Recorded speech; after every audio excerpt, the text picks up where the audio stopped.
Good evening, everyone, and welcome to the live stream. I hope you're all very well this evening. Let's see who we have on tonight. We have Frederick, great to see you. We have Killer, thanks for moderating, Killer, once again. Raven 1983 Witch is here. We also have Mark, great to see you. Shell is here, great to have you on. We also have 91 Leads, great to see you too. Chatty Rat is back. We also have Artibus, great to see you. Who else have we got tonight? We have Suzanne, great to see you, Suzanne.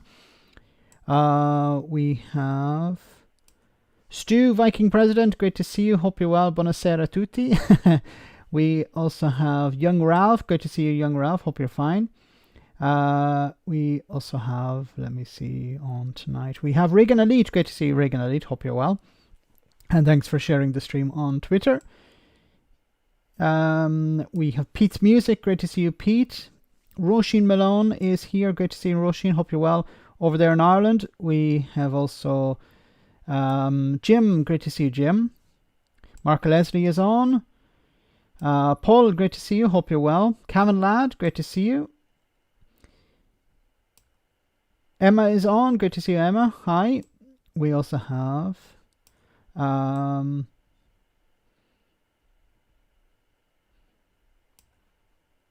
Bill Silver, great to see you, Bill.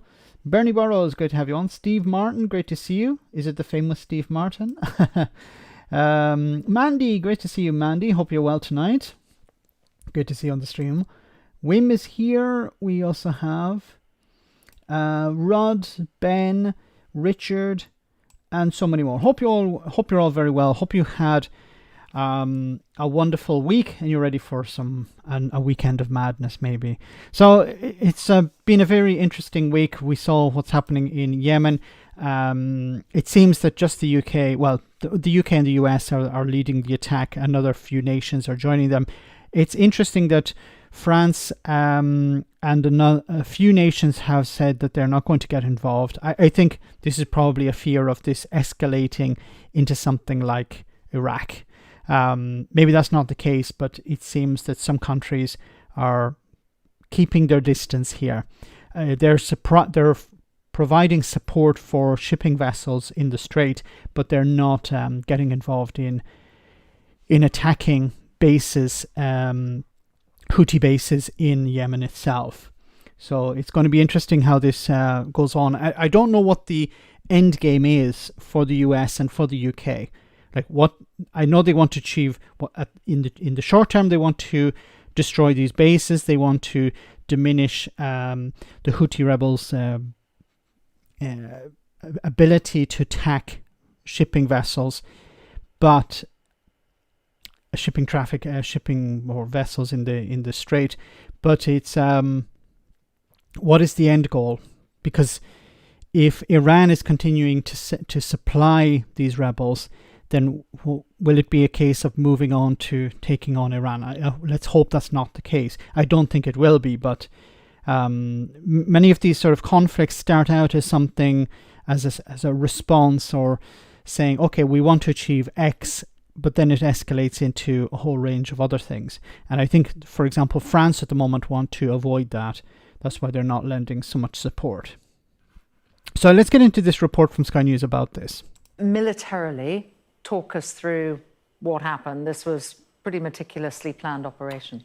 Yeah, Sam, the US CENTCOM, Central Command, said that 60 targets were hit in 16 different places, and more than 100 precision-guided munitions, missiles, bombs were used. We've had reports of strikes in all of these places: Salda, Sana'a, the capital, Dima, Taiz, and Hodeidah, the port. That's quite important. Remember that the Galaxy leader that was hijacked by the Houthis before Christmas has been taken to Hodeidah. It's sitting there. I mean, that's where they take all the hijacked ships that they have got hold of in recent years. So that's pretty important. What this map shows us, firstly, that the attacks were in quite a big area, including inland areas, and that also implies that the intelligence was quite good. It wasn't just on the coastal areas. Generally speaking, British and American intelligence on Yemen has been quite good, and I'm sure that historically it has, and I'm sure in this case, they will have put all that together. So they had pretty good visibility of what they were actually aiming for. And I think that's what this map indicates. And a joint operation in which the UK were the junior partners here. Just talk us through what was involved, because we had significantly further to go. Yeah, oh yeah, I mean, very much the junior partner. I mean, you know, we hit 2 sites out of 16. So the Americans hit 14 sites, we hit 2 of them. That's about what you'd expect. And the Americans were operating predominantly from the Gulf of Aden and from the areas stuff that they had in the Gulf, and mainly the Eisenhower carrier battle group. They were able to launch their aircraft from that, and there was a submarine in the area, we believe, launching Tomahawk missiles. The British had to come from Akrotiri, RAF Akrotiri, and through to Yemen itself, and that's 1,600 miles. They had to hang around over the target, identify the target, and then go back again. So 3,200 miles. So that's a pretty big stretch, and it was an 8-hour trip for single pilot in a cockpit, single cockpit aircraft under a lot of pressure. So in a sense, we made our contribution, we did it the hard way, because we could only operate effectively from Akrotiri. Yeah, OK, so much further to go. And in terms of the equipment, what was deployed? Yeah, well, the main aircraft we used was the Typhoon, the FGR-4, which is the bomber version of the Typhoon. You see it here. This is it taking off, or one of them taking off from Akrotiri. And they carry... There's a huge amount of money being spent here.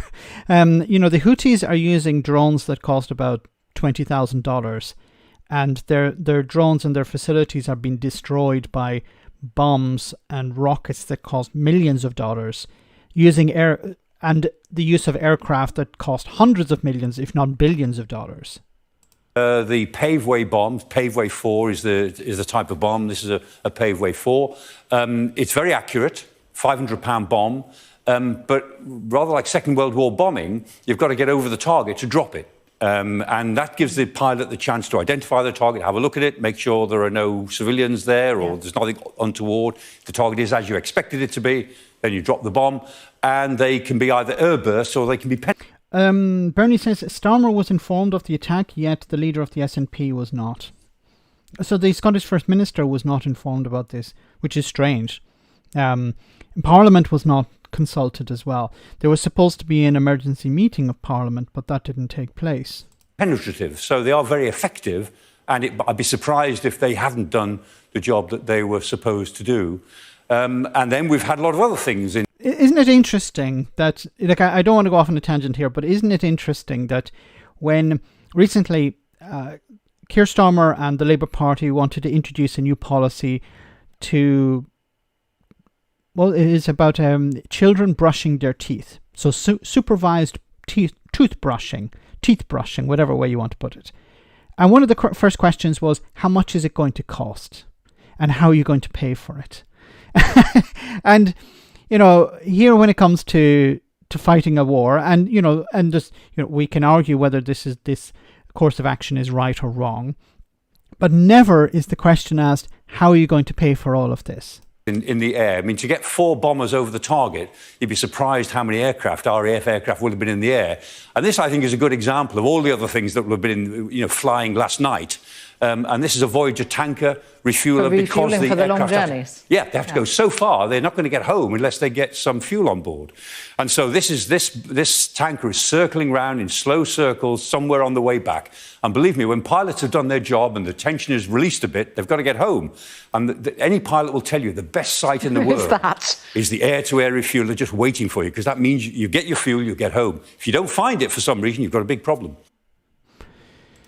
Once again, look, whether this course of action is right or wrong, that's debatable. But when it comes to the cost, this is costing a huge amount of money at a time when there's supposed to be a cost of living crisis. Pilots can see that there's no civilian there. What a load of bullshit! Yes, how the pilot is looking out of the window at what 50,000 feet and says, "Okay, I don't see any civilians there." That doesn't look like a civilian house. Okay. Doesn't really work like that. Not strange that Humza wasn't informed. He wasn't being informed about how the UK and the Scots stuck in Gaza in October. Devolved administrations are not important, Max, don't you know? No, they're not included. Now, I hope that will change when Labour get into power, that there'll be a real, that there'll be a welcoming in of the devolved administrations, that they will be involved in decision making. But I think that's probably not going to be the case. And unfortunately, when it comes to Scotland in particular, even if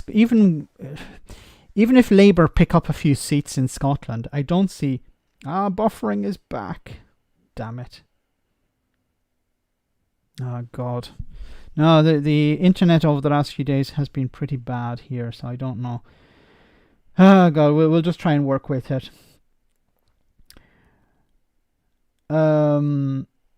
UK might do after Scotland owns up to its part of the slave trade. Nobody's perfect.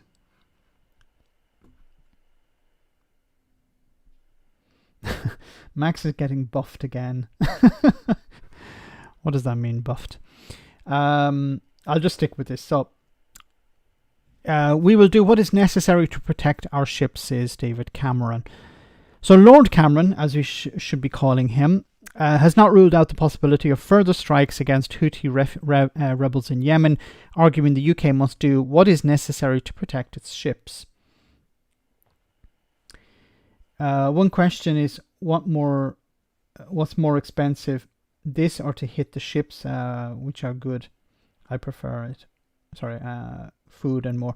Of course, if these ships are being attacked, what they'll end up having to do is go around the Strait. The Cape of Good Hope down in Africa? So this is adding a massive cost to everything, and this is making it more expensive for everyone. So while people in the West are, people around the world, but if we focus just on the West for a moment, many people in many countries in Europe and in the West are struggling through the cost of living crisis. If the goods that they rely on are having to take another route, this cost is going to be passed on, and this is going to drive up inflation. It's going to make life much more expensive. So this would be one justification for this attack. But on the other hand, what's happening in Gaza is pretty much forgotten about. It's fallen off the news cycle. And I said this at the time. I knew this is what's going to happen. What's happening in Israel and Gaza is going to be forgotten about at some stage. And the politicians will move on. The conflict will continue, but it won't be front page news. All major shipping companies have been avoiding the Red Sea for weeks now. And this is, and I believe it's added something like 300% to the cost of shipping goods. Costs go up, you can't have profits go down. Yes, the cost will have to be passed on to make sure that the profit remains the same.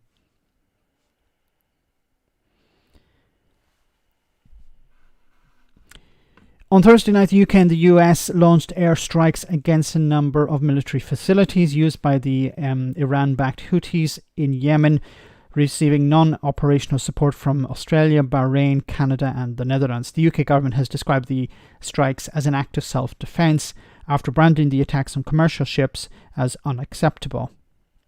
But asked whether there was a risk that the UK could get pulled into launching repeated further strikes, the Foreign Secretary David Cameron said, "We will do what is necessary to protect our ships and protect maritime freedom of navigation on important maritime pathways."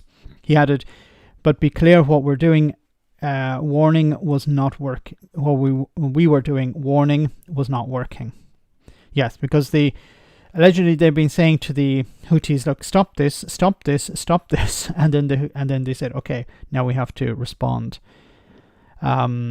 I guess the Houthis didn't expect this type of response. They expected just things to go on as they are, but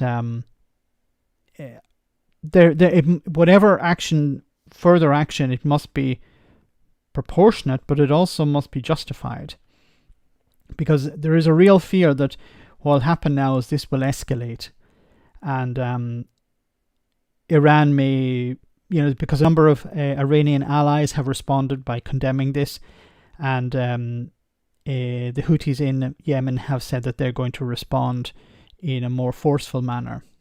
I'm not sure what that means. Some are more interested in getting parts instead of stopping children and women being killed. Go figure. Solution to this was to stop bombing Gaza, not doing the same in Yemen. How can a few British bombs achieve what Saudi Arabia have been trying for a year? Yes, so the Saudis have been fighting the Houthis in Yemen for 9 years, I believe, and they haven't been able to defeat them. So I don't know what this is supposed to achieve.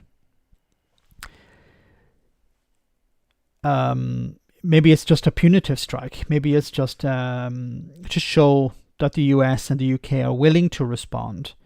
But whether it'll make any real long-term difference remains to be seen. And that's probably, as I said at the beginning of the stream, it's probably because why France doesn't want to get involved. France in particular doesn't want to get involved because they don't want to be sucked into this. Because if it escalates, then you have to escalate it as well. Traditionally, the British government likes to have an armed conflict going somewhere if things are looking iffy for a general election. So this one will do. Yeah, it could be the case that Rishi Sunak sees this, of course, during a war, support for the Prime Minister increases.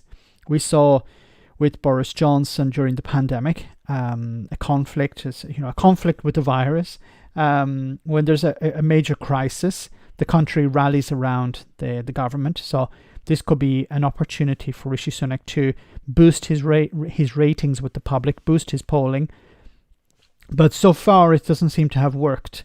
It's still early days, of course, but I don't really see this because it's not a full-scale war.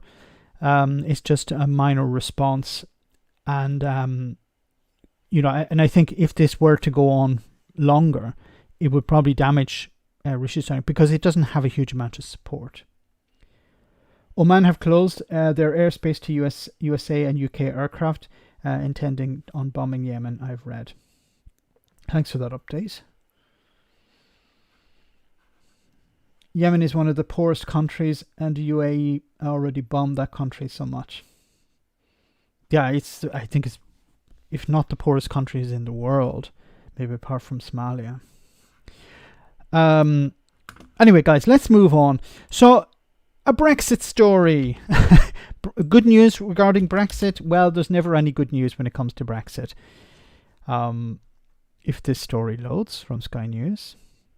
No! Something wrong with Sky News today. Oh, okay, here we go. New reports suggest UK £311 billion worse off by 2035 due to leaving the EU. So what happened to the sunlit uplands? What happened to, the Brexit bonuses? Brexit has cost the UK £140 billion so far, according to new analysis that could see the nation £311 billion worse off by the end of the next decade, according to a new report. Now, I can guarantee if it turns ecometrics, commissioned by London Mayor Sadiq Khan, have modelled how the UK's economy will have acted were it still in the European Union. This was compared to data published by the Office for Budget Responsibility in March 2023 and forecast based on those data. Those official forecasts have since been downgraded as of November last year. The headline finding from the report include lower growth, lower employment, strong negative impacts on investment, imports falling more than exports, and a growing gap between London and the rest of the UK. This is really important. We've seen over the last year, since Brexit really, that there are two parts of the UK which are growing faster than everywhere else. That's London and Northern Ireland. Northern Ireland, of course, because it's part of the single market when it comes to goods, and London because it's a powerhouse. London is still attracting investment. London is able to weather some of the worst of Brexit, not completely, but if you're dealing in services, you don't really have to worry about imports and exports so much. It's not a manufacturing hub so much as it's an investment hub. It's services is London's main driving force. So as long as you can still access some of the workers you need, and when we're talking about London, we're talking about in the higher pay bracket, these people are able to the companies are able to spend the money on visas and stuff like that to get the staff they need. We're not talking about care facilities. We're not talking about the NHS. We're talking about the financial institutions who have very deep pockets. So they're able to weather some of the costs of Brexit and some of the bureaucracy. They're able to throw money at the problem. And of course, a lot of these are based in London. So London is always going to fare better than the rest of the UK. Brad, thanks so much for that super chat. Arrogance by ignorance equals Brexit. Yes. There was a wonderful analogy, and I use it from time to time. Brexit is like watching your library being burnt down by people who can't read. It's exactly like that. The people who said, yeah, we don't need books. I can't read, so I'm going to burn down the library. That's and burn it down for everybody. Anyway, the report analysed the gross value added, GVA, which is a measure of how much value is added to by an area through the production of goods and other actions of services. And the actions of services. Cambridge Econometrics says it found the UK GVA was £2,207 billion in 2023 under current circumstances. It will be 2,771 billion by 2035. But without Brexit, the organisation states that the UK would have had a GVA of 2,347 billion in 2023 and would have reached 3,082 billion by 2035. So you can see there's a massive difference there. 2,700 compared to 3,082. This equates to a GVA being 6% lower in 2023 than it would have been without Brexit, and 10.1% lower in 2035. Now, of course, these are estimates. We don't know what's going to happen. Things could change. And I think with a Labour government in charge, maybe over the next number of, at least the next 5 or perhaps 10 years, that number could come down. So I think while it is a prediction, we should be cautious with these types of predictions. But it does show that Brexit, either way, is really bad. We've known this. This is not news. And what is on the other side of the scale? Well, we recently heard about razor clams? That's a Brexit benefit. Jacob Rees-Mogg talked about signs in the Dartford Tunnel. Being able to do trade deals with Mexico worth £15 million, or £50 million, is it? Over 10 years. These are the Brexit benefits. CPTPP, which adds 0.6 or is it 0.4% to GDP. How would it come down? All the grounds for economic growth have been raised. That's a valid point, Yoni, yes. What political party should rejoiners vote for? The only way to rejoin is via Labour. That's the thing. There's no other way around it. Alistair, yes. Sunak could start £15 million. He could lend £15 million. Speaking on behalf of New Zealand farmers, Brexit is great. Carry on. Thanks, Steve, for that comment. I'm hatching my escape plans. New job is in a multinational company whose headquarters are in France. Good luck with that.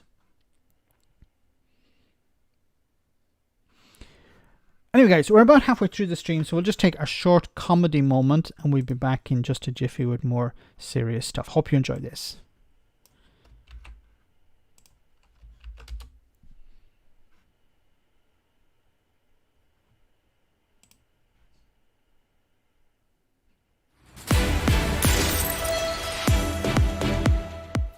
Welcome to Broken News. The National Police Chiefs Council has today said they'll only prioritise cases if there's been a hit TV drama made about them first. The move comes as ITV's Mr. Bates versus the Post Office has proven a ratings smash, giving the investigation into it a big rough rocket up its dry arse. Our reporter has more. Vigorous campaigning, tireless investigative journalism and petitions with millions of signatures are one thing. But if you want the British establishment to investigate complex and systemic criminality, the real answer is a primetime network tearjerker.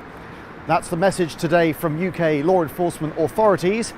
Senior detectives now say they'll launch an investigation into the test and trace scandal if ITV agrees to a 3-part miniseries called Without a Trace, starring Sheridan Smith. There'll also be arrests made over rampant COVID corruption if the BBC announces 8 episodes of Money for Nothing featuring Sharon Jones. And there'll be unlimited resources allocated to investigating the loan charge scandal, only if Channel 4 commissions The Lone Danger with Sheridan Smith and Sharon Jones.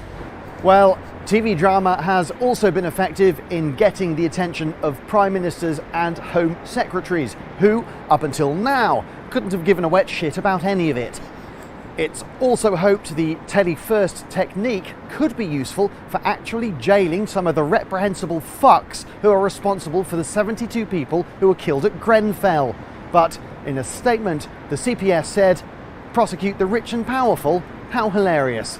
Piss off." Back to you. Thank you. And we're just hearing that ITV has announced that the government's response to the police response to the public's response to the Post Office scandal will feature in an hour-long special. Sheridan Smith will star in Bandwagon, the Sunak story, Sunday nights from 9. What a lovely story. That's all from Broken News. You're up to date. Oh my goodness, wonderful. Let's turn our attention to... So, by-elections and the general election. So it seems that, some pollsters are predicting a bit of a landslide for Labour. Let's hear about this. The UK general election. In terms of dates, everyone's still speculating, despite what the Prime Minister said last week. And it was quite unprecedented, Gareth, wasn't it, for a Prime Minister to even comment on an election date in the way that he did? He was trying to avoid a Gordon Brown 2017 scenario. 2007, you mean? 2007 scenario, yeah. So 10 years ahead of yourself. Gordon Brown in 2007 was riding high. He was very popular, had done a good tour of the country. Everything was going very well for him.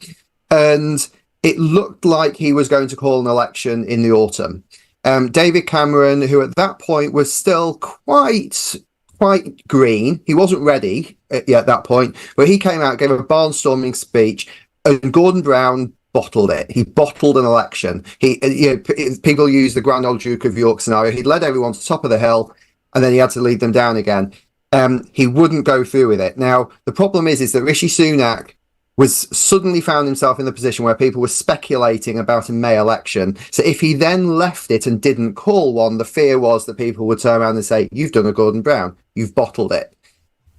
I actually think as soon as he said that, it massively increased the likelihood of an earlier general election, strangely enough, because by doing that, he actually has opened up the possibility that he could call a snap election again, because people are no longer speculating on that. I still think it'll be November, mid-November. I don't think he'll go into December as he did last time. I think that having, sort of 8 or 9 hours of daylight on polling day was not particularly good for political campaigners. Well, they got an 80-seat majority. Yeah, but that was because of Brexit. So people came out. So I think people should stop focusing on 2019. It was an anomaly. You had a single issue that people came out and voted on. This time it will not be a single issue. I think it should be a single issue. It should be cost of living, but I don't think that will be the single issue. There will be a whole range of issues. And in 2019, the Tories... so Brexit had resulted in creating a mess in Parliament. So people wanted Parliament to be sorted out, and they wanted Brexit to be sorted out. And unfortunately, people thought that Boris Johnson was the guy to do it. Now, on the other side, you had Jeremy Corbyn, and, love him or hate him, he had a lot of baggage, and that damaged, or it made it difficult for Labour to sell their policies. And of course, when it came to Brexit, Labour were all over the place. So they were saying that they were going to have a second referendum. Then they were saying, no, we're going to renegotiate the deal. There were a whole range of different responses.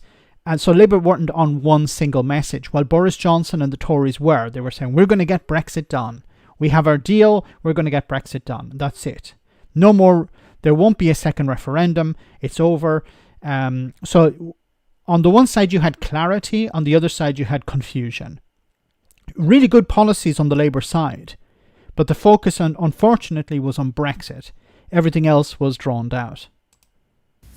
Yes, but it was a big risk going at that time. It was a very, very unique election, 2019. People were absolutely fed up to the back teeth of Brexit at that point.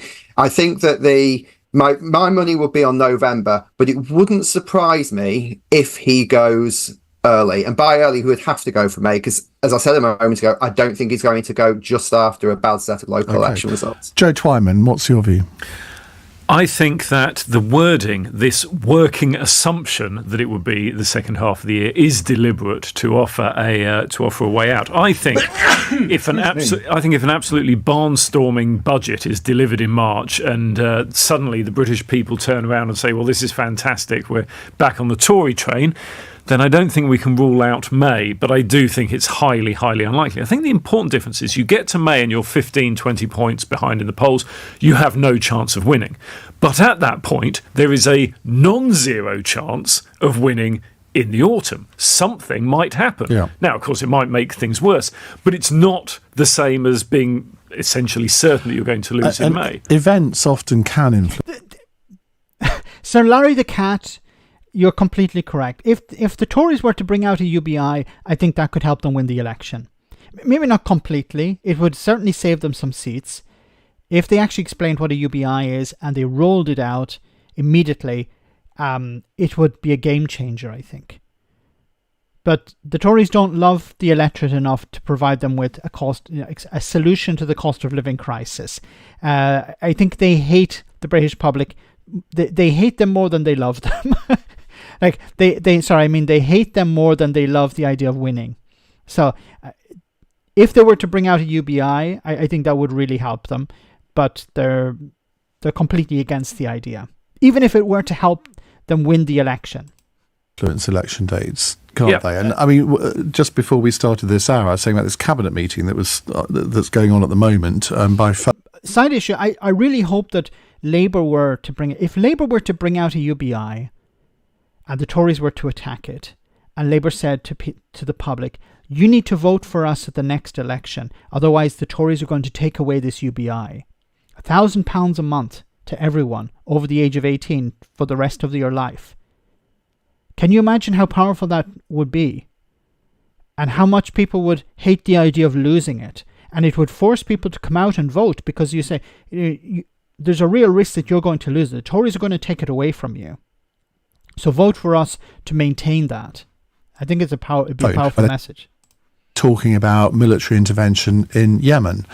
Well, I mean, wars are usually quite good for incumbent governments, aren't they? So, they weren't very good for Tony Blair, but they were good. They weren't bad for Tony Blair. He won a stonking majority after the Iraq War. Yes, but longer term. I mean, he took the hit in. They don't care about the longer term. No, but I agree with Ian Dale here. It's foreign policy doesn't really impact, and this is why I don't understand why people think that.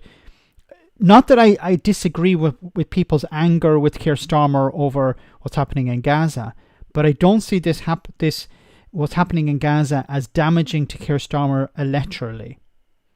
People will be very angry with him. Many people on the left are extremely angry and are talking about abandoning Labour completely. But for the general public, they don't care about foreign policy. They care about domestic issues. All they're worried about is the short term. And I'm not suggesting that Rishi Sunak would start military action, just think, oh, that will mean I can win an election. But the consequences of that could mean that the Labour lead starts to erode over the next couple of months. The reason I make the point about Blair, and indeed the point about Thatcher in the 1980s with Falklands, is what they both benefited from in those instances was an improving economic situation as well. And that... But also the Falklands was different. Falklands was something patriotic. It was about defending quote-unquote British territory. So I think the comparison with Iraq is completely wrong here.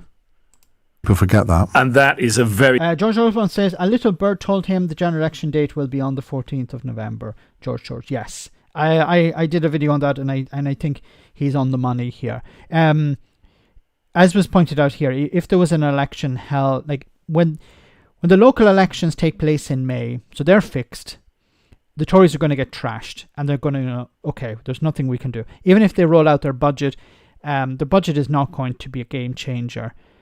People are still struggling. People are still suffering the cost of living. People are tired with the Tories. It doesn't matter what they really do, apart from a UBI maybe, but there's nothing really the Tories can do that's going to change things.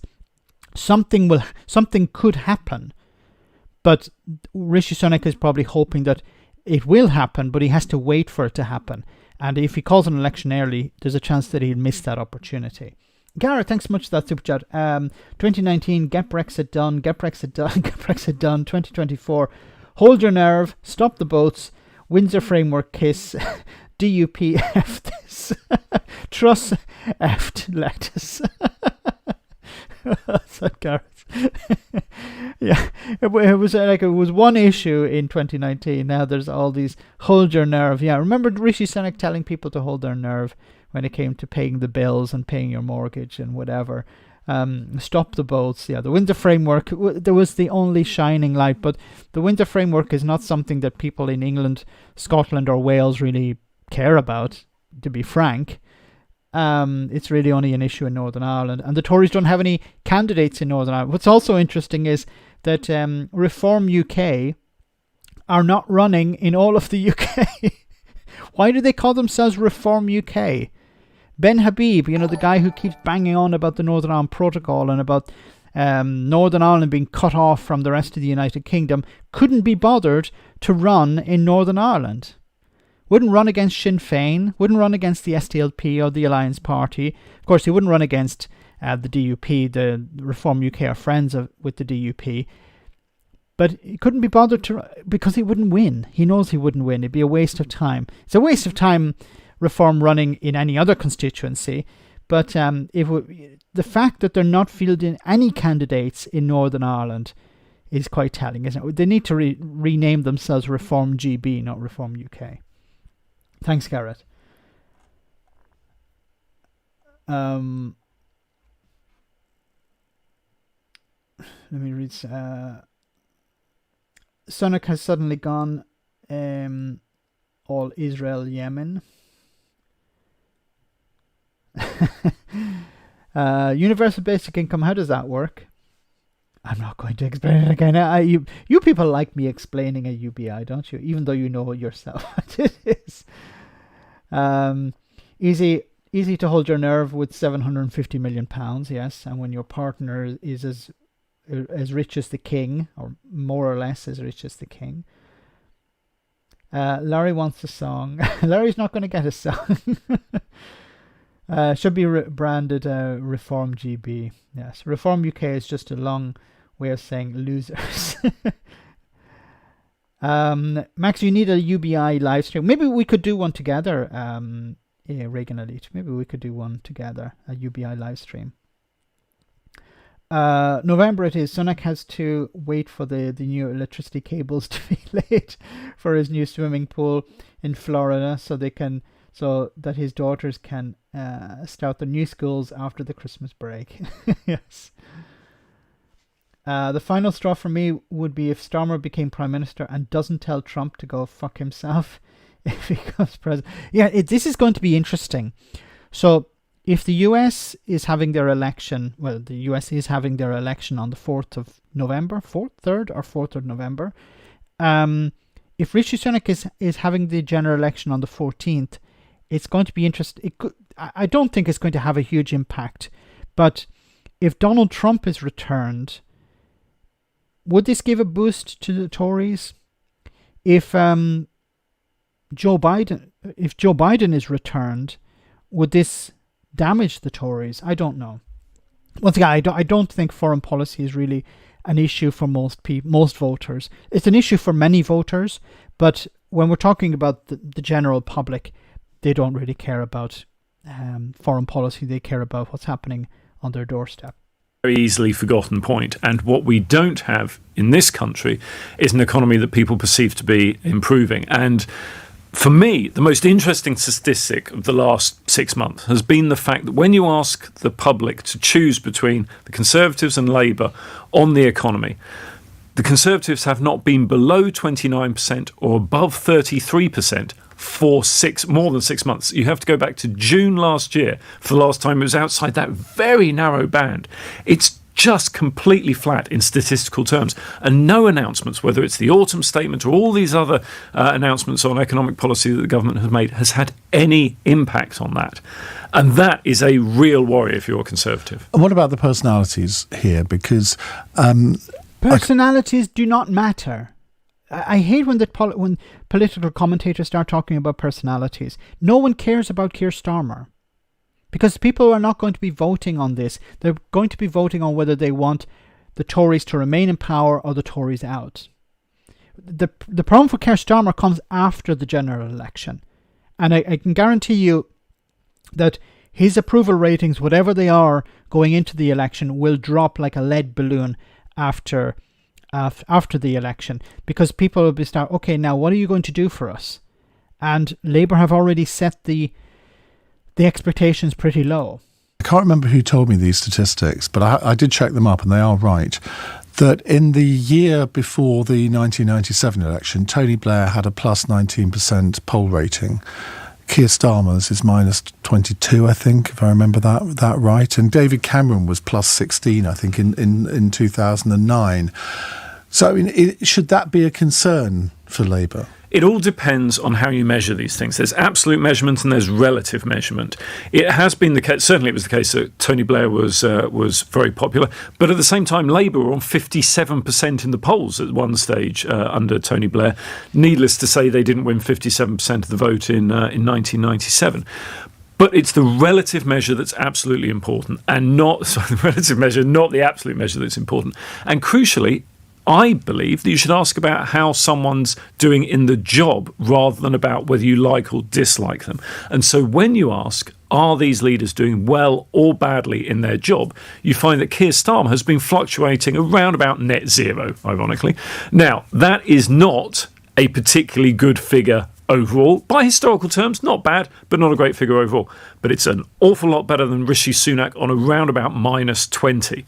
And so you don't necessarily need to be massively high in terms of your personal ratings. But if you're massively ahead of your opponent, that's a really good thing. And to go back to the point on the economy, it's never been the case that a party has come from behind on leadership ratings and the economy to Exactly, Ginger Giraffes. Hillary was beating Donny in the polls, and we know how that ended up. Polls are not a point. Polling is one thing, and this is what I think is going to be really frustrating when the election happens, is that people have been making predictions about minus 20. People have been making predictions about, Labour were going to win a massive landslide, we're going to win a 300-seat majority, the Tories are going to end up with like 70 seats, or they're going to one prediction had them at like 30 seats. That's not going to happen, okay? It's going to be, even if there is a landslide, all Labour need is a 10-seat majority in order to rule. That's all they need. They should be able to hold the party together for a bit. It's pointless having a 100-seat majority, because what happens is people at the next election after that are going to judge you on how well you have done. And if you haven't done very well, then they're going to kick you out. So people want change, but the voters are extremely fickle. They will vote for Labour one day and they'll vote for the Tories the next. We saw this in 2019. Brad, thanks so much for that super chat. Labour's poll lead is so high. Go fast. The dirty is. I love that one from Joe. I think it is Joe Politics. Or is it Joe? Then I got high. With Michael Gove. Very good. Thanks for that. Yeah, it's so high. Michael Governor wants to know who the dealer is. Win the most seats at a general election. Gareth, if we look at the personalities of the different party leaders, how much are they going to themselves determine the tenor, the tone of this election campaign? Certainly the last few general elections have been very personality focused. I think that a lot of people have commented that if you go back to even the 90s, you saw many more of the cabinet and shadow cabinet, whereas now it's very, very heavily focused on the individual leader. So it clearly is going to have an effect.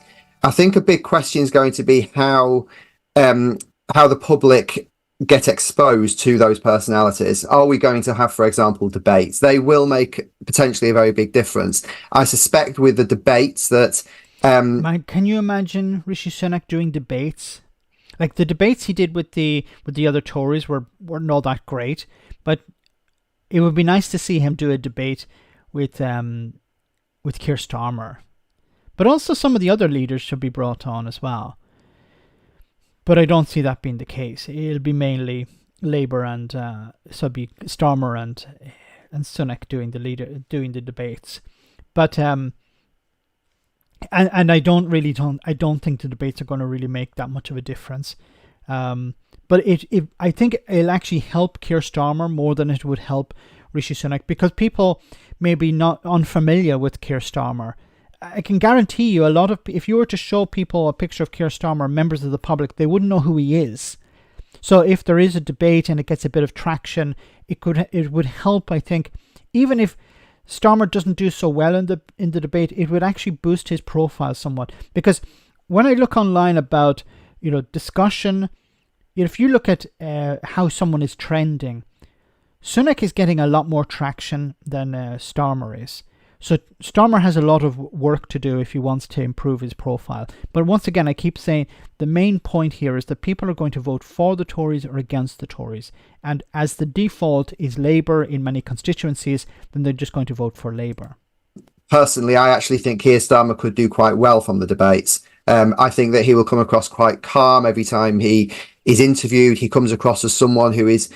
You could easily argue quite boring, but he certainly isn't offensive. Rishi Sunak, when we've seen him in debates quite recently against Liz Truss, he didn't come across that well. Certainly in a couple of the earlier ones, I think he got better as time went on. My feeling is that personality does matter, but we've now gone through a period of the Conservatives being so low in the polls for so long that almost nothing they can do makes an improvement. And there does come a point. There came this point in around about 94, 95. There also came this point at the back end of 2007, as we've just been saying, into 2008, where there's just a general mood that actually it is time for a change in government. Yeah, that's true. Stephen Flynn would wipe the floor with both of them. Yes, so imagine Stephen Flynn doing the debate. I would love to see that. I would pay to see that. Stephen Flynn versus Sunak and Starmer. But as this guy here is saying, there's a sort of rot that sets in, and there's nothing really the Tories can do because people are expecting change. So it becomes a sort of self-fulfilling prophecy that the Tories are going to lose. You can almost sense it. You can sense it in the way that the politicians that are being interviewed on the media, you can sense it in the way they carry themselves, the way that business... I just respond to some of the comments here. Tim That says, if you're ahead in the polls, why debate? I understand in the US why you would do that. You say, well, if you're leading in the polls, why have a debate? There's a risk that you'll make a fool of yourself. But I think it's different because of what's happening in Britain at the moment. Starmer has nothing really to lose unless he turns up without his trousers on or something like that. But Starmer is trained to do these types of debates. He's seasoned. He has a lot of experience here, so I don't see him making a mistake, being too nervous or something like that. So he would actually benefit from the debates because he'd be able to reach out to people who would normally not see him. So I'm talking about people who are watching GB News all the time, or people who are readers of the Sun newspaper or the Daily Telegraph, people who don't switch on the BBC or Sky News. They're people within an echo chamber. So they would be sort of forced out of the echo chamber when they'd watch the debates, because they'd be interested to watch the debate. And this would show them another side of Starmer, somebody who maybe they would be, their mind could be changed somewhat. And this would benefit Starmer more than it would Sunak, because there isn't a core base of Starmer supporters who would change their mind if they saw what Starmer. They changed their mind if they heard about Rishi Sunak, because they know about Rishi Sunak. He's the Prime Minister, so it's all in. I think it's all for Starmer going into the debate. It's all in his favour. Businesses and lobbyists are gravitating towards the different political party. You can just sense that there is time for a change. Now, of course, in 2010, it didn't quite happen. The debate. Vicky's correct as well. How can you be so seasoned and so boring? Also, Starmer is very thin-skinned and gets tetchy easily to very mild. Only once asked once questions. I have noticed, there have been some cases where he's gone. His response has been a bit strange. He laughs. Probably it's a nervous laughter that comes across as, what the hell are you laughing at, when he's asked a question, a serious question. And that could put off some people. But again, once again, I think it's a case of he has everything to gain and very little to lose from doing a debate. Gareth, thanks so much for that super chat. Thanks for your support once again. GB News, Joseph Goebbels would be so proud. I often wonder what attracts Melania to a billionaire Donald Trump. Yeah, what could it be? Arguably that election debate, which David Cameron agreed to. And anyway, let's move on from that, because time is running out. Before we get to the general election, of course, there are some other elections, two by-elections next month after Tory bullying scandal and MP's resignation. So these two guys are on the way out, and they have left a bit of trouble for Rishi Sunak and the Tories behind. So one is Skidmore and the other is Bone. Peter Bonehead or Peter Boner, whichever way you want to call him. So it says here, voters in the constituencies of Wellingborough in Northamptonshire and Kingswood near Bristol will get a chance to choose a new representative in Westminster. Chris Skidmore, former minister, resigned from his Kingswood seat in Parliament this week over his opposition to the government's green policies. In Wellingborough, election has been confirmed for the 15th of February. This will be interesting. By North Hamptonshire Council on Friday. South Gloucestershire Council also said that the contest in Kingswood would happen on the same day. So one day is going to have two by-elections. So I imagine the Liberal Democrats and the Labour Party will pour lots of resources in there. They're likely, the Tories are likely to lose both seats. But of course the Peter Bone one is the one to watch. When it comes to Peter Bone's ex-seat, it says here Labour have picked Glenn Kitchen, never heard of him. The Liberal Democrats chose Anna Savage. Gunn. Reform nominated Ben Habib, our old friend Ben Habib, and the Greens have picked Will Morris. I think Ben Habib may actually do quite well. It could actually come second after, the seat could go like this. It could go Labour, Reform UK, Tory, because people are very angry with the Tories. Or it could go Labour, Tory, and Reform UK. Reform UK are not going to win the seat, but they could technically come second. It depends on turnout. So if turnout is really low, it could actually help Ben Habib and Reform, because those, the crazies, the headbangers would come out and vote for Ben Habib. So that could help him. But if turnout is really big, it's a big turnout, it's going to damage Reform UK, because their percentage of the vote will be, of course, minimised. Ben the Bollock. Ben Habib, the guy who kept banging on about Northern Ireland, couldn't be bothered to field, to run there. Isn't it strange? Okay, let's move on, guys. Time is against us. So, what is Rishi Sunak doing at the moment? Well, Rishi Sunak is in Ukraine, it seems. Rishi Sunak pledges £2.5 billion in military aid to Ukraine during Kiev visit.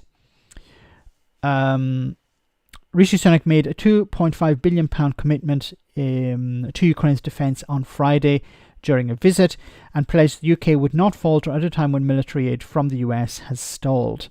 This is a real concern for Ukraine at the moment because the US is pulling back somewhat before the next general election, before the presidential election. And there's a real risk that if Donald Trump wins power again, he'll cut off all support to Ukraine. He's pro-Russia, of course. So Ukraine, of course, is hoping that if the US step away, that other allies will fill this empty spot. But as this war drags on, unfortunately for Ukraine, support is starting to dry up. Now, it must be remembered that this £2.5 billion pledge is military spending. So it's about, let's give, and this is how these things work generally. You give money to a country and then they spend it on equipment from your country. So it's not really aid. It's about, here's some money, buy our stuff. And that's how it really works. This is how military aid works. Ukraine need the money to buy equipment to fight the war, and Britain wants them to buy their stuff to fight the war. But it is concerning for Ukraine at the moment because support from some European countries is drying up, and it's not a stalemate at the moment because the war is somewhat frozen, no pun intended, because of winter. But it's not going anywhere until spring, and both sides are trying to rebuild their armies. This is an interesting story from The Guardian. A slew of deepfake video adverts of Sunak on Facebook raise alarm over AI risk to election. So more than 100 deepfake video advertisements impersonating Rishi Sunak were paid to be promoted on Facebook in the last month alone, according to research that has raised alarm about the risk AI poses before the general election. This is really concerning because not just because, okay, it's about Rishi Sunak, but you could have a video of Rishi Sunak saying, if I win the election, I'm going to eat every baby that's born or something like that. And you could present it in a way that it's realistic using his voice. So you can use AI is able to capture people's voices, and you just put in the text and it will speak whatever you say. You can use images, still images or existing video, and make it look like this person is actually saying what you put in the text. And then you buy some Facebook ad space for a few £1,000s or whatever, and you're able to pump this stuff out. And of course, by the time it's taken down, it's already been shared around and it's already had an impact. This is, we can laugh about it when it comes to Rishi Sunak, but this is extremely concerning. The adverts have reached as many as 400,000 people, despite appearing to break several of Facebook's policies. The mark the first time that the Prime Minister's image has been doctored in a systematic way en masse. More than £12,929 was spent on 143 adverts, originating from countries including the US, Turkey, Malaysia, and the Philippines. Why are videos of Rishi Sunak being paid for outside the UK? Something very sinister there. They also include one with faked footage of a BBC reporter, Sarah Campbell, appearing to read out breaking news that falsely claims a scandal has erupted about Sunak secretly earning colossal sums from a project that was initially intended for ordinary citizens. This is insane. Oh my God. It carries the untrue claim that Elon Musk has launched an application capable of collecting stock market transactions and follows with a fake clip of Sunak saying the government has decided to test the application rather than risking the money of ordinary people. The clip then leads to a spoofed BBC news page promoting a scam investment. My God. With the advent of cheap, easy-to-use voice and face cloning, it takes very little knowledge and expertise to make someone's likeness for malicious purposes. Unfortunately, this problem is exacerbated by lax moderation policies on paid advertising. See, because Facebook and others, social media outlets, they want this money, this advertising money, so they have very lax rules on what you can advertise.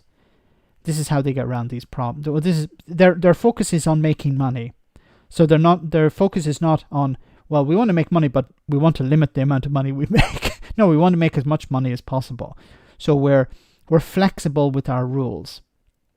These adverts are against several Facebook advertising policies. However, very few of the ads we encountered appear to have been removed.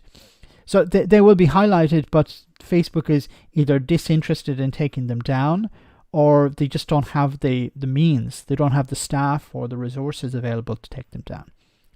Meta, which owns Facebook, has been approached for comment. A UK government spokesperson said, "We are working extensively across government to ensure we are..." This is the thing is, some of this plays into an existing... This reminds me of that. Do you remember that it was a couple of weeks ago, that prank call to LBC about Lee Anderson? A guy called into... So if you don't know, a guy called into LBC claiming to be Lee Anderson's son. And he claimed that Lee Anderson had threatened him, had beaten him, I think it was, and because he was going to vote for Labour or something like that. And Lee Anderson said allegedly Lee Anderson had beaten him back into voting Conservative or something like that. But on the surface, it was quite clear that it was a prank call. But some of the things were not completely out of Lee Anderson's character or what we perceive to be his character. So if a video came on with Rishi Sunak saying, I'm going to eat every firstborn baby or something like that, most people would realize that that's fake.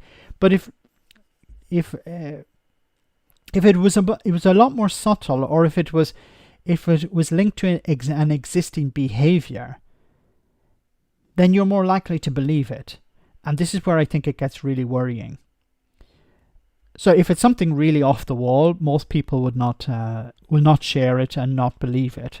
But if it's subtly done, relating to type of corruption or something you would expect from the Tories, we joke about the Tories, but very few of them are willing to eat babies. But if it's the case that if it's about corruption or something like that, misinformation could be easily spread around the internet, and then it's very difficult to take it down after it's maybe shared on multiple platforms. Brad, thanks so much for that super chat. AI fake Musk, very true, and a retweet. His son was a vegan too, wasn't he, in that prank? I don't remember. I know he wasn't. Maybe he was vegan as well. I don't remember. 30B Lee couldn't beat a drum, said David, or beat his way out of a wet paper bag. He likes to talk the talk, but I don't know if he can walk the walk. What do you think, David? Thanks for that, and thanks, Brad. But this is worrying, and it means that anyone, especially people in authority, high-profile figures, can be manipulated. It's already happened somewhat to Martin Lewis, the money-saving expert, which is really concerning because he relies on and he's relied upon to provide expert advice in a clear and transparent way and impartial way. But what happens is people start using his images and his voice. They would undermine his authority as a money-saving expert, which is extremely damaging to him, of course. Okay, guys, we're almost at the end of the stream. I just want to cover one final story before we go. and it's about Scotland. So, vote for SNP if you believe in Scottish independence, Humza Yousaf says. So, voters who believe in independence must vote for the Scottish National Party in the coming general election, Humza Yousaf has said in a direct appeal to wavering supporters. Now, I think it's important to remember, and the Scots will confirm this in the chat, I'm sure. There's a difference between the SNP and there's a difference between the SNP and the independence movement.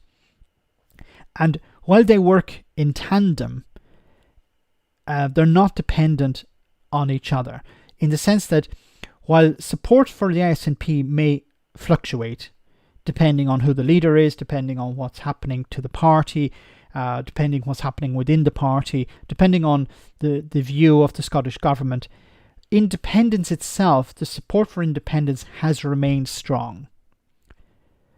So I think what happens is, I don't want to I don't want to be reading, how can I say it? I don't want to underestimate or overestimate this.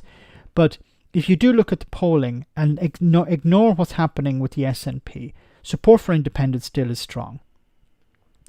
So I think what happens is the Westminster media try to paint independence as dependent on the SNP, and that's not the case. The SNP are more, in a sense, dependent on independence as an ideology than independence is reliant on the SNP, because as we've seen before, there are other parties in Scotland that support independence. So it's not just the SNP. They're the biggest party, of course, and they are, in some people's eyes, the driving force behind independence.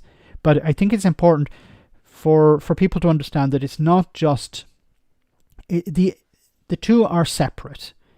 And the Westminster media tried to paint the picture of, well, support for the SNP is down, that means support for independence is down, and that's not the case. I think the electorate in Scotland understand the difference between an SNP government and an independent Scotland. But I don't think many commentators, I'm not talking about English people, I'm talking about commentators in London. I think many commentators in London either don't understand that or pretend not to, and I don't know which is worse. A lettuce would beat Sunak. How do you try to fill it with diesel?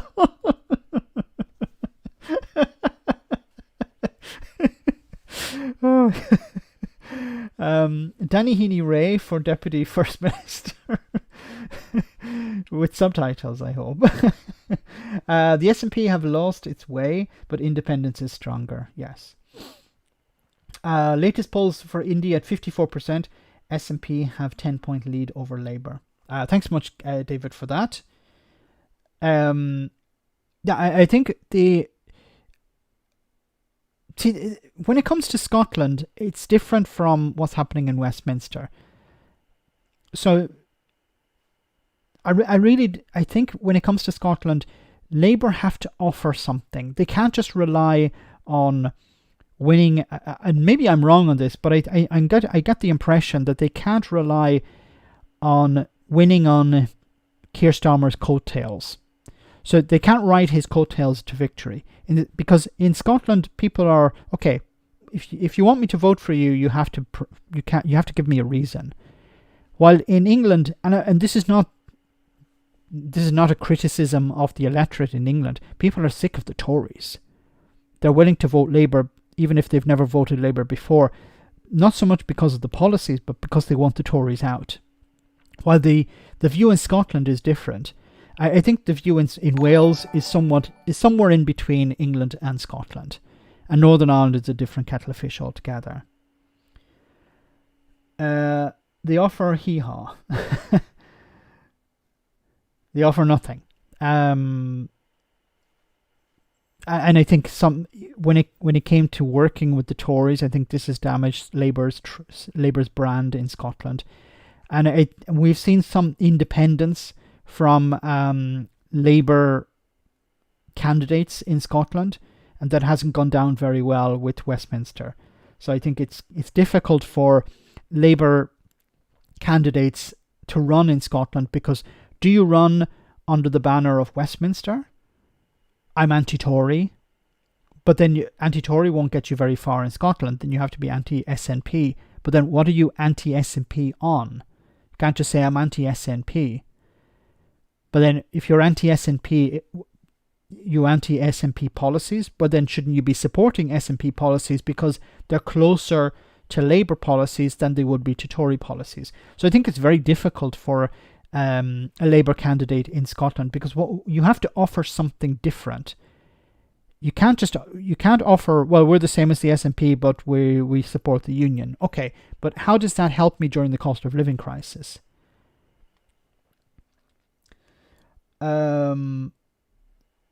Jer, great to see you becoming a member of Discord. Yay. Labour are unionists through and through. But is the union important at the general election? I think I don't know if that's really I think people are more interested in the cost of living crisis. Now, the only way I think the Labour candidates could benefit, and I may be wrong here in Scotland, is by trying to sell the idea that, well, if Labour are in power and we have Labour MPs in Scotland, then we'll have some sort of influence over the Labour government. Now, I don't think that's true, but it's probably something they could try and sell. Whether it work with the public or not, I don't know, because will Keir Starmer listen to Scottish MPs? Like, how many MPs could they win? Let's say 10. I think, and that could be extremely ambitious. But let's say they win 10 seats. But Keir Starmer has a majority of 100, or even a majority of 50. Is he going to listen? Is he going to listen to 10 Scottish MPs? And you'd assume that all of those Scottish MPs are singing from the same hymn sheet. So you need a Scottish, a sort of SRG, a Scottish research group within the Labour Party of Scottish MPs who'll be pushing Scottish policies. Would they work with the SNP in Parliament? Probably not. So I don't see how they would be able to influence Keir Starmer unless it was a situation where Keir Starmer has a very slim majority, like a majority of 5 or 6, and then he needed to rely on them and they were willing to rebel. But then that would require them actually acting independently, and I don't know if that's the case. Max, please make a New Year's resolution to get on Question Time panel and bring some reality back. Mine is to learn the C tenor recorder. The power of moral blackmail. Wonderful, Gavin. I'd love to be on the panel, but I need to reach out to some think tank on Tufton Street, and then they get me on. Last polling had Labour on 30% and predicted 6 MPs. That was Ipsos Mori Poll Scotland. Labour used to have something like 40 MPs in Scotland. Those were the days, I think. So I don't see them going back to anything like that. But if they did end up with 6, what influence would those 6 MPs have over Keir Starmer? Unless he has a very, very slim majority. But then what would they want? What would they want different than other MPs? That, I think that's the only way they could spin it as, you need to give Scotland stuff and we have to be able to show that we're giving Scotland stuff through us, not through pressure from the SNP. They had the feeble 50. Wow, 50 MPs. You need to get Sir Ron on there. Yes, well said, Suzanne. I'll ask him if he's willing to go on. Maybe we can get a helicopter to fly him over, like Rishi. So, guys, I want to say thank you so much to everyone who came on tonight. Have a wonderful weekend. Before we finish, of course, we have our one for the road. I want to say thanks to everyone who came on tonight. Thanks for smashing the like button. I'm sure you did it. If you didn't, you can smash it on the way out. Thanks to the moderators for doing a wonderful job. And thanks to everyone who sent a super chat. Greatly appreciated. So I want to say once again, hope you're going to have a wonderful weekend. Before we finish, we have our one for the road. Hope you enjoy this.